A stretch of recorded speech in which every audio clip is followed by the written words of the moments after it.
David, you're imagining things. Why are you fighting? We're not. I was just going to the living room to watch the news. Come on.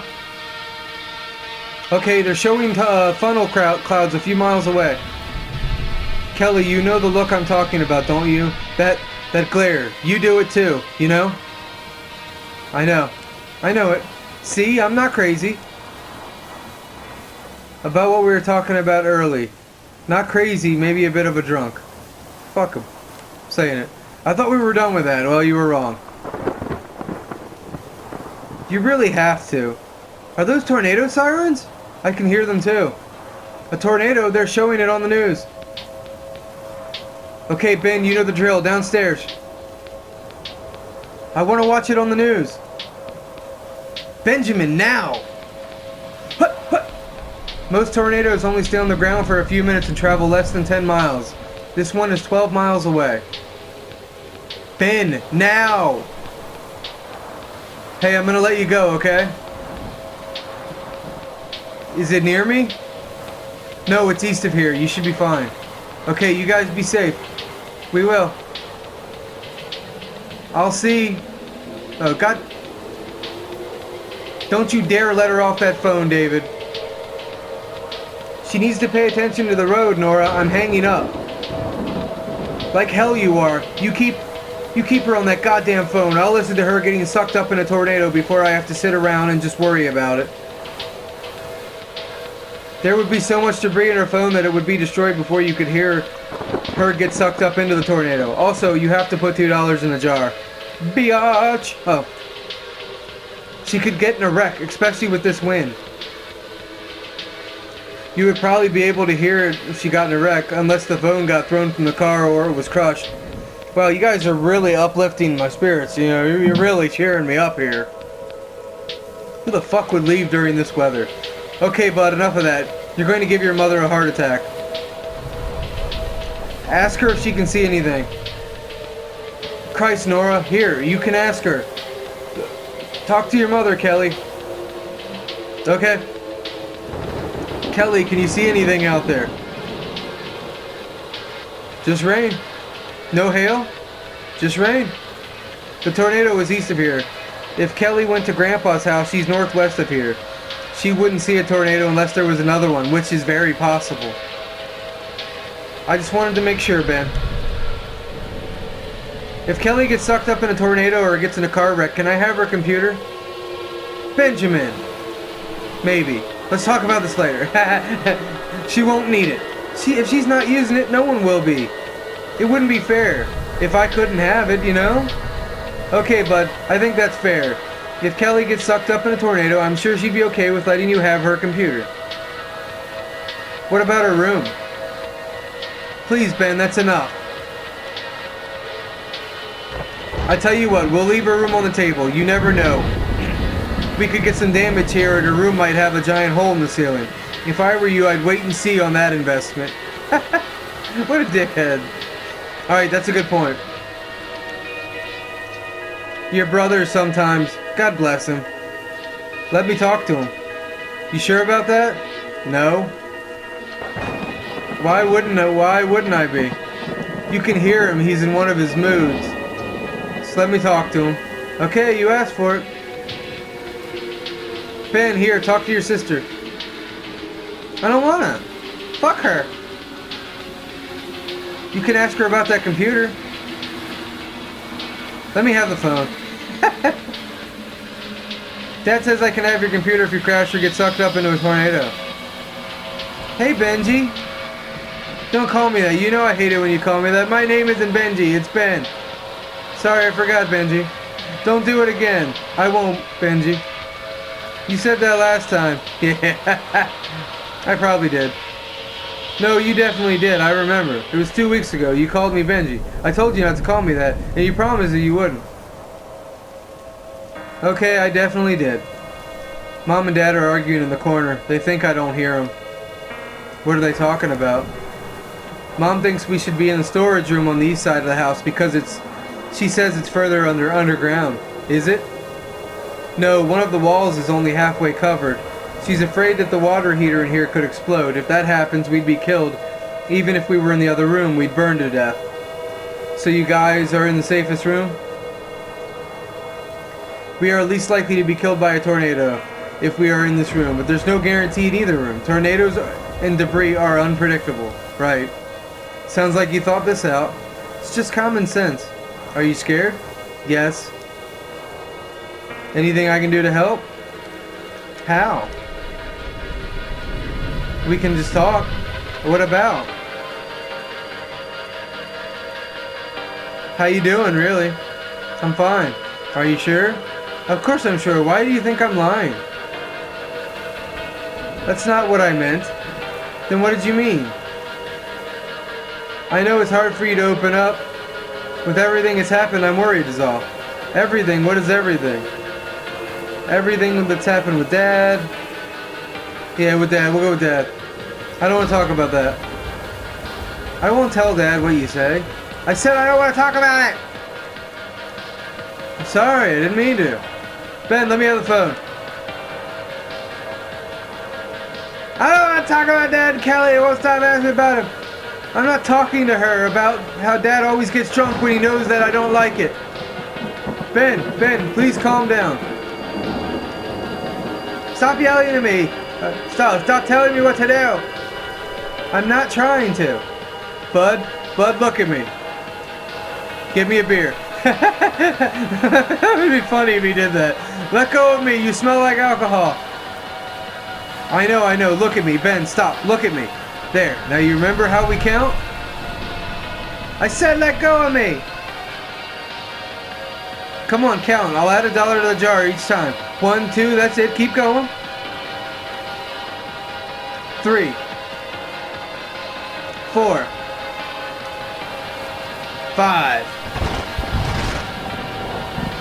6, 7, 8, 9, 10. There, now tell me, are you good? Yes, I'm good.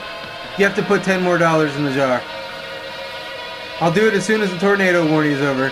Can you apologize to your sister now? Dad wants me to apologize to you. I'm sorry. I'm sorry for pressing you. Don't do it again. I won't. I don't like the sirens. Me neither. My stomach hurts. Hey, I have an idea. What is it? Oh, god damn, I thought I avoided this. The story is so long. Do you want to do a story like we used to? Fuck! I already wrote one today. Oh, do you want to read it to me? I left it in my room. I would get it, but Mom and Dad would yell at me because it's dangerous to go upstairs during a tornado warning. Oh, that's too bad. Oh, fucking shit! I remember. I could tell it to you. Alright. Are you ready? Uh-huh. Wait, what's it called? Untitled. That's not a name! You piece of shit! Okay, well then. Oh, nope. I always do that. Hit the wrong button. Yeah. Oh, wait. I might have skipped a... God damn it. A village sat in a wide valley cut high in the valley mountains. It was a place of plenty... A gash of green in the otherwise cold slate rising above on all sides. It's so fucking hard to read this. Those living in the village called the place few. I do like this. They turned it down so you can read the story. Though those who lived higher in the mountains, mining for precious glints of yellow and blue, called it the trough. Those in the valley treated this name as an insult, for they thought it was a name unfit for their fair village. The people of View, or the trough, had lived there for centuries. They were mostly farmers, though a fair number of merchants made a home in the valley for most of the year, save for the month when they would venture upward in the mining towns to sell the harvest bounty at a premium. They would return home with bags filled of chips of yellow and blue tied to their fine leather belts, clinking brightly with the wealth. The next year they would trade half of the shining flints to the... Oh, it wasn't glints, it was flints. To the farmer for a share of harvest, as they would, in turn, cart up to the mining villages yet again. Food flowed up and outward from the valley, and yellow and blue would trickle down, gathering in the valley like a collection basin. This continued for hundreds, perhaps thousands of years. Dozens of generations of farmers and fathers and merchant sons were born, grew wealthier, and were buried beneath the plush pasture of the valley. until the beast descended. Ooh. The mining folk in the higher reaches of the mountains had past tales of the beast for as long as their history stretched, and the highest peak of the northernmost mountain, they said, lived the beast. It watched in all directions through slit eyes, biding its time until it would enact a calamity. It was a nightmare of immense and terrible power. The miners would whisper, a thing of abject cruelty. But it was also a patient creature. It waited until it felt ready to unleash such cruelty and malice that its ravenous hunger for chaos would be sated.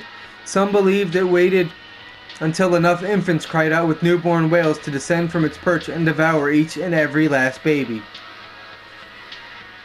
Others believed it was simply waiting until an age of plenty before cascading down and into an era of sickness and madness, of fire and char and blood upon all those it peered upon from the mountaintop.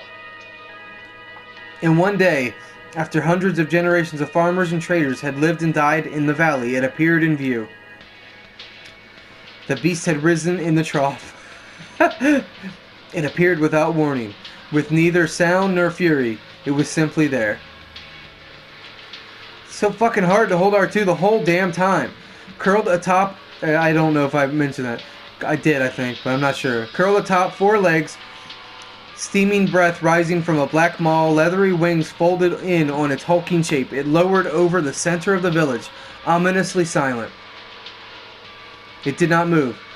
Why don't you use contractions? It did not even seem to be living, save for the seeping steam billowing from its slime-sickened snout. That was hard to say. The village's warriors were called to arms, the ceremonial horn echoing off the walls of the valley, aching toward a pregnant silence. After a moment stretched thin, they rushed towards the beast, their spears angled at its massive form. The rest of the village watched from the safety of the embroidered drapery as the spears splintered against the beast's hide, the honed blades shattering like glass. Wow. The warriors fell to earth, crying out with their arms as splintered as their spears, hung lifeless by their sides. The beast did not stir. The village's warriors were buried the next morning, having perished during that night. Those who tended their wounds would later claim their eyes turned black, as if the light was leached from within. The people of View, or the Trough, gathered to discuss what was to be done. The beast slumbered, but for how long? Why did it sleep? And perhaps most worrying of all, how had it arrived in their valley? Not a soul had seen its arrival. It was almost as if the thing had simply materialized in the center of the village. Or some proposed it had emerged from the earth itself. But if that were the case, how had the soil, their valuable, rich, rare earth, the source of their plenty and their affluence, birthed such a terrible creature? Some were quick to suggest leaving the valley. We could ascend into the alcoves in the mountains, the merchant said. With no one to tend the fields, how would we eat, the farmers countered. The villagers decided to stay in safety, in their valley. The creature slept, and the creature breathed. With each breath, its skin rolled, animating the thorny black scales into a rolling obsidian briar. But it did not ruse. It did not move. It did not rain terror from the skies, nor did it consume children by the score. It slept. The people of Yu sent an envoy to appeal to the miners in the mountain for help. An envoy? The mountain folks scoffed at the villager in her plush furs and gold adornments.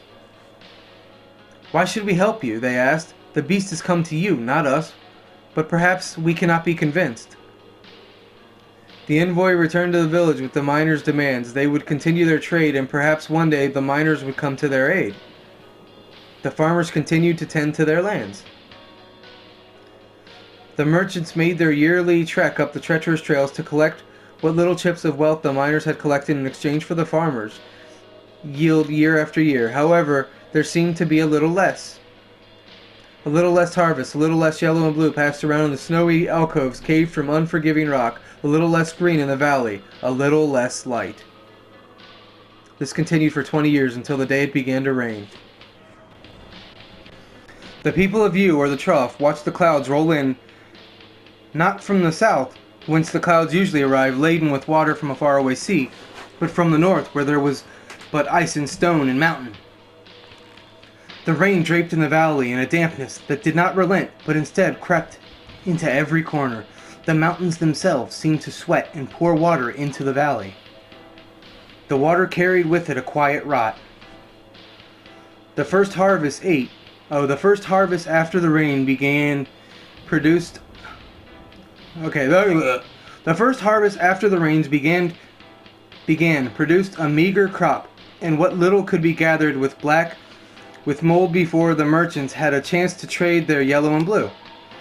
That fucking paragraph was weird. Their livestock fared no better. The animals began developing weeping sores that became infected and killed with a quick fever. Oh wow. That winter, the people of the trough, or view, watched one after another waste away as they began to starve. The envoy was sent back into the mountains to beg for help once again, but I found the mines deserted. The people of View were truly on their own. The next harvest was worse. Every last crop had turned mealy and infested before midsummer. By the end of the season, the last of their livestock were dead. The people of the trough watched one another descend into a state of hungry madness, devouring the rotting wood sloughing from their homes in slimy heaps, and their fine leather belts that had once had yellow and blue, now sprouting spores of black mold. The village and its residents were rotting away. The beast slept.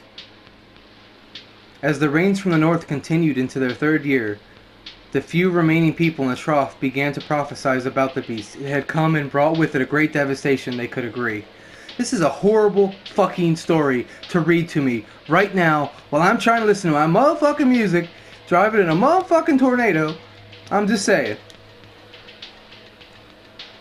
It had brought the rains from the north, and it had brought a rot to the village that would not relent. Squatting in what little remained of their crumbling homes, they dreamt of the day that the beast would be satisfied, when it would wake and leave their valley and allow them to farm the land.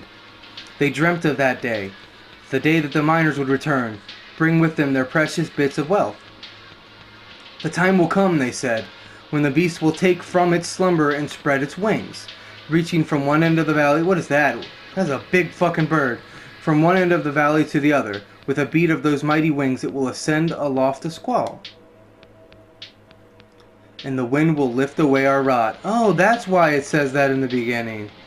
The villagers waited for this day to come. A generation came and went, born into the rain and long rotten in the moldy dirt.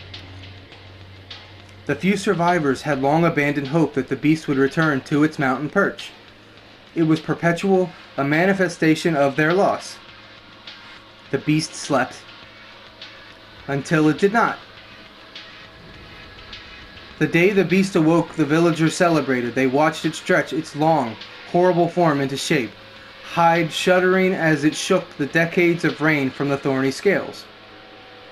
They sang to the beast as it stood there, uncertainly and reared on its haunches, unfolding the scarred leather wings from one end of the valley to the other. I don't know why I hesitated there. I don't know. I'm just like, this game is just ridiculous. I really like it, man. The time of the beast's departure had finally arrived. The time had come for the cleansing wind. I know a lot of people won't consider this a game, but I like it. The beast beat its wings, emitting a tired and ugly groan as it lifted from the sodden earth. With a final sigh, it shot high into the air, sending a great gust of wind through the valley that, toppled with dismal dwellings, remained haphazardly standing. The valley was wiped clean. The villagers were knocked from their feet by the rush of the wind. As they struggled upright, they felt the sun on their skin for the first time. They rejoiced, their pale forms dancing in a pitiful display of frailty. They could return to the ways of their ancestors. They could know plenty. They planted their first crop before the grass had even grained, with a newfound acuity for the hunger pains that plagued them constantly. I was going to say consistently, about the same. But the grass did not wax green, and the crops did not grow. The decades of rain from the north had left the earth poisoned. There was no going back. They wept, convinced that they were doomed from their ancestors' actions, that the beast had punished them for some forgotten guilt. The rot had been lifted. In its place, sterility. I thought this kid was, like, mentally messed up. Well, I guess he is, but he seems pretty damn intelligent. The sun shone, but it was built upon a new land. A land turned to be jagged. Oh, a land turned to jagged, unforgiving slate, where perhaps bits of yellow and blue could be scavenged, if one dug deeply enough to find a petrified leather belt. That's the end. You remembered all that? I don't have it with me to read. I obviously remembered it. Did you like it? I did. I'll print you a copy. What were you doing at Grandpa's house today? Whoa, why don't you want to talk about the story? No, if you liked it, that's all I want to know. You don't want any feedback? You liked it, so that means it's good. That's feedback. I still have some questions. What? What inspired you to write that? I wanted to write it. But what made you want to? I just wanted to write the story. God damn it. Will you answer my question now? I answered yours. No, you didn't. I was just visiting. But there's no one there to visit. I just wanted to see it. Oh, why didn't you ask if I wanted to go? 'Cause you're a douche. We'll go tomorrow, yeah. Okay, did you find anything there? Something for you, actually. I don't think he'll want it. He said he doesn't play anymore, no. Oh, that sounds really boring. Mom was worried about you going by yourself. What? I told her you were probably looking for something there. She said she thought it was because you were sad. I'm not. Is it because that Jesse person kicked you out of your house? Ben, I don't... Or is it because Mom had you move back home since you couldn't find a job? Mom and Dad were worried about both those things. They think you're sad because of them. Ben. Okay, Ben, give me the phone. I want to know why Kelly is sad. I know, honey, but let me talk to her, please. Come here, bud. Help me wind up this radio so we can listen to the weather report. What year is it? What? Did I do something wrong? Did I do something wrong, Kelly? No, you're fine. Go help Dad. Okay, I'm sorry you're sad. Hey, Kelly, are you okay? I'm fine. I don't believe you. I'm fine, really. Okay, are you close to home? I can't tell. It got really dark. I can't believe the sirens are still going off. This might be the longest tornado warning we've ever had. They're saying 2 or more have touched down in the county. Listen, when you get home, we'll all sit down and have a talk. I think we need it. Okay. You really can't tell where you are? 5 miles out, maybe? Okay, make sure you... What's that noise? Kelly, I'm going to have to let you go. Oh, fuck. And this is how far I got. Everything from here on out is new.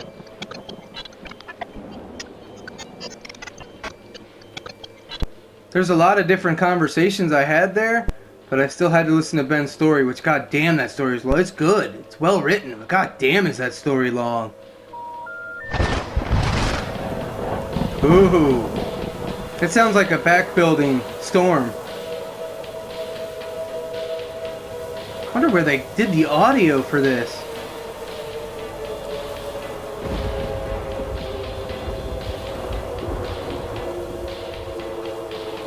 I hope if nothing else this will be a good tale for you guys to check. Oh, I keep forgetting I gotta fucking do things. Shit! I keep forgetting that. You have to do that. It doesn't look like there's anything for you to do, but there is. But yeah, I hope you guys like this. This is something a little different for the month of October, you know? I don't know how I'm gonna do it. 1 episode? I don't know yet. I'm gonna put Minecraft out. And if you guys eat that up, I'll know you can handle the longer episodes. If not, I'll break it down into shorter episodes and you'll just finish the story as you go. Hopefully you guys do. I like this. I want to see where it goes. Let's see what the epilogue is. Do I have to do something? No. It's changing. I mean, I could turn the music off in the game, but I really like the overwhelming sense of holy shit, there's so much going on right now. That's why I leave it on. Especially with commentating, you really kind of relate with the character driving. I was also really impressed with how many people made this. Like I said, we'll start the epilogue.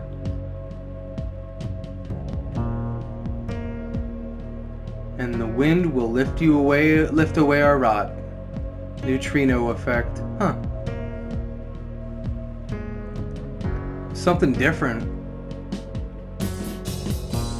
You always get like something over exaggerated. This really felt like really fleshed out people in a real event.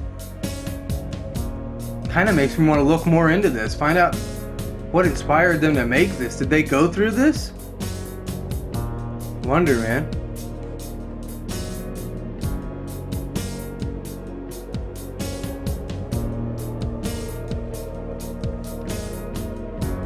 Yep.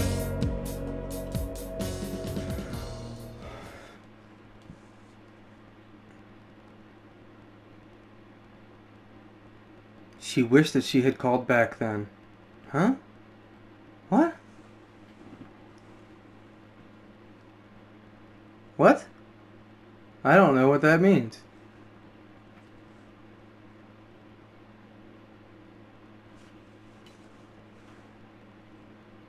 Minnesota. Oh shit, it's a different story. No shit. I thought it'd be the same people, so that story was over. That's fucked up. Man. What the? Call mom, just wait. Said she wished she'd call her, so let's call her. You're not going to, are you? Oh yeah, you are. Okay. Better do the thing. Bitch. Hello? Oh, Jesus Christ. Wonder what made them think of this. Okay, so... Boom. Hey, Mom, it's me. Me? Who is me? It can't be Kelly. She never calls. Oh, it is the same person. Just before she moved, probably. No shit. Okay. Yeah, sorry. Trying to be funny, Mom? Oh, come on. It hasn't been that long. Oh, I wonder if each story... No, that wouldn't make sense. Not trying to be funny, Mom? Funny? Me? No, absolutely not. It's an honest question. Okay, I'm sorry. 3 months without a call and it's just sorry? I'm really sorry? Is that a man just standing out in the cold? You see that shit right there? Looks like it. You're getting there. It's... Oh, it's good to hear your voice. Okay. You too, Mom. What made you finally decide to call? I'm homeless and I need a fucking house to sleep in. Do I need a reason? I don't think so, but I've come to expect a motive from you. Can we stop the guilt trip, please? Fine, I'll give it a rest. You called. That's what matters. Thank you. Are you outside? It sounds like you're in a wind tunnel. Yeah, I'm waiting for my bus. Your brother told me that you guys were going to be getting a snowstorm. You standing around in that? I'm regretting it. I bet you are. Why are you waiting for the bus anyway? Didn't you get your car fixed? I did, but the roads are pretty bad. And taking the bus is better how? Because I'm not fucking driving, duh! I'd rather do that than drive in it. If I were you, I'd rather risk it in my own heated car than wait around for a bus. How much longer are you stuck out there? Should be here by now. Who's keeping it? What's keeping it, the roads? That's my guess. Oh, god damn it. Which bus are you waiting for? Why would you have asked that? I would probably be curious about it. You never know. I doubt it. Could you just get on another bus? You could warm up. Maybe you could get a little closer to wherever you're going. That's not how buses work, Mom. I could. They all sort of go in the same direction. It's worth thinking about. Don't feel like you have to keep waiting in the cold on my account. I do kind of owe it to you.